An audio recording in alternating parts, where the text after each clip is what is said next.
The storm that night didn't just fall from the sky. It felt like it was trying to bury her whole life under its weight. Snow hammered against the wooden cabin as if demanding to be let inside, the wind clawing at her clothes, her hair, her breath. She sat on the edge of the steps, clutching a worn brown bag, every muscle in her body trembling from cold and exhaustion. Behind her, the carved skulls and wings on the door seemed to watch her silently, judging or warning. She couldn't tell. She had nowhere else to go.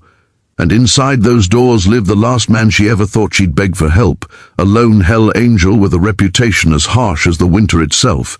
Yet somewhere between desperation and hope, she had ended up on his doorstep with two small children wrapped in fraying coats, their tiny fingers frozen, their eyes searching her face for answers she no longer had the strength to give. It was in that moment, sitting in the snow with her life falling apart, that she heard the wooden door creak open behind her, and everything changed. If you believe in kindness, redemption, and second chances, make sure to like, comment, share, and subscribe. Your support keeps stories like this alive. He stood in the doorway like a wall of leather and silence, snowflakes melting against the skull patches on his jacket. Rumors said he had once ridden with the roughest chapter of the club, a man who didn't fear fire, steel, or the darkness within himself. But the truth was quieter, heavier. He lived alone now, far from the noise of engines and the heat of rebellion.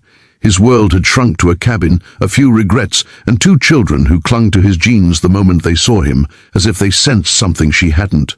The way they pointed toward him, small hands trembling yet confident, made her chest tighten. He noticed too. His brow softened for just the length of a heartbeat, long enough for her to see the man behind the legend. She had come because she had run out of choices. Her past had chased her through towns, across county lines, through nights of fear and footsteps that followed too close. She had survived on courage she didn't know she had, carrying her children through storms far worse than the one outside the cabin. But the danger that stalked her now was different, persistent, merciless, and getting closer every day. She had hoped to protect her children alone, but hope wasn't enough anymore. And when she saw the carved insignias on his door, she knew exactly whose name she was whispering into the wind. He was a man known for shielding those he cared about, and for destroying those who threatened them. When he finally stepped outside, the cold didn't seem to touch him. He looked at her, really looked, as if searching for the truth she had no strength to hide. The children stared up at him with a trust that felt both strange and heartbreaking. He took a breath that came out like a quiet surrender, then sat down on the steps beside her, snow crunching beneath his weight. He wasn't a man of soft words, he was a man of decisions. And the weight of this one settled on his shoulders like snow on old timber. He murmured heavily that his kids needed someone and she needed safety. It wasn't an offer, more like a declaration wrapped in uncertainty, a rough-edged kindness from someone who wasn't used to giving it. His words cracked something inside her, not from fear, but from an ache she had carried too long. She felt the storm around them fade into a dull hush, leaving only the sound of her heartbeat in her ears. She had expected rejection, maybe pity, but not this unexpected bridge between two broken lives. And before she could stop herself, the answer tumbled through her chest, raw and trembling, shaking the hardened man beside her more than the wind ever could. It wasn't a plea or a promise, just the truth she had tried to outrun. Her voice carried all the hurt, the exhaustion, and the fragile hope of a mother who had fought too long alone. When the children crawled into his arms without hesitation, something inside him shifted. He wasn't just a biker with a past. He was a father trying to learn how to be more than the man he used to be. The warmth in his expression startled even him. For the first time in years, the hollow inside his chest filled with purpose. Maybe fate didn't deal second chances often, but maybe this was one. He led them inside, the cabin glowing softly with lantern light that flickered across wooden carvings and the quiet trophies of a life lived on the edge. It wasn't much, but it was warm, and for her, warmth felt like a forgotten luxury. She watched him kneel, untying the children's boots with hands that were rough yet unexpectedly gentle.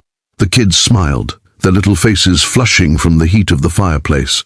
She hadn't seen them smile like that in months. As hours passed, the storm thickened outside, but a strange peace settled inside the cabin.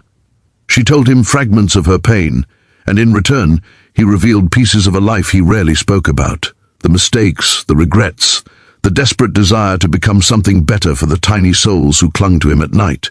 Their brokenness fit together like mismatched puzzle pieces that somehow created a whole picture, and she realized that safety wasn't a place.